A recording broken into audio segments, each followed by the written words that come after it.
टोको मत टोको मत रोको मत टोको मत रोको मत टोको मत रोको मत टोको मत सोचने दो इन्हें। अगर बहुत तेज भूख लगी हो और जेब में 5 रुपए हो तो पार्ले जी का बिस्कुट आपकी मदद कर सकता है।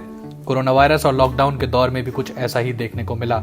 जब शहरों में काम मिलना बंद हुआ और हजारों लाखों मजदूरों ने अपने घरों की तरफ सैकड़ों किलोमीटर का सफर शुरू किया तो यही बिस्कुट काम आए। बच्चों के साथ साथ बड़ों की भूख में भी इन्होंने खूब सहायता की। मदद करने वालों ने भी पार्ले जी के पैकेट बांटना मुनासिब समझा। दूसरे मध्यम वर्गीय परिवारों ने लॉकडाउन के दौर में अपनी रसोई की अलमारी में पार्ले जी के खूब बिस्कुट भरे, क्योंकि इससे बेहतर विकल्प कुछ और दिख नहीं रहा था। जाहिर है इसका असर आंकड़ों में भी दिख रहा है। साल 1938 से शुरू हुआ ये ब्रांड घर घर में पहचाना जाता है और लॉकडाउन में इसकी बिक्री का नया रिकॉर्ड बन गया है। इकोनॉमिक टाइम्स के मुताबिक पार्ले जी बिस्कुट बनाने वाली कंपनी पार्ले प्रोडक्ट ने सेल्स के सटीक आंकड़े तो साझा नहीं किए, लेकिन ये जरूर बताया कि बिक्री के मामले में मार्च, अप्रैल और मई के महीने बीते 80 साल में सबसे शानदार रहे हैं। कंपनी में कैटेगरी हेड मयंक शाह ने ईटी को बताया कि उनकी कुल बाजार हिस्सेदारी में करीब 5% का इजाफा हुआ है, लेकिन इस ग्रोथ का 80 से 90% अंश पार्ले जी की सेल्स से आया। ईटी के मुताबिक पार्ले जी जैसी कंपनियों ने लॉकडाउन लगने के तुरंत बाद अपना कामकाज शुरू कर दिया था।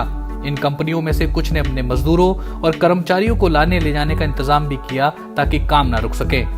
एक बार जब कारखाने पूरी तरह शुरू हो गए तो इनका फोकस उन उत्पादों पर रहा जिनकी बिक्री सबसे ज्यादा है।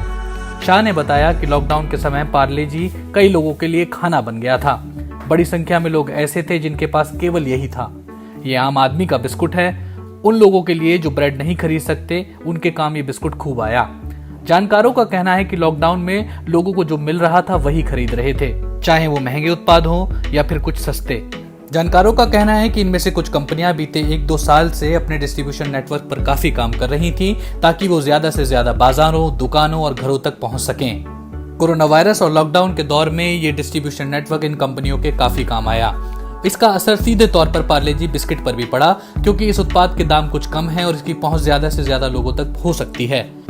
लॉकडाउन के दौर में पार्ले जी बिस्किट की सेल्स ग्रोथ में 80% का इजाफा ये साफ तौर पर दिखाता है कि लॉकडाउन और कोरोना वायरस के दौर में जब बाजारों में ज्यादा उत्पाद मौजूद नहीं थे तो वो ब्रांड सबसे ज्यादा पसंद किया गया जो रिलायबल है और जिसके दाम भी कम हैं।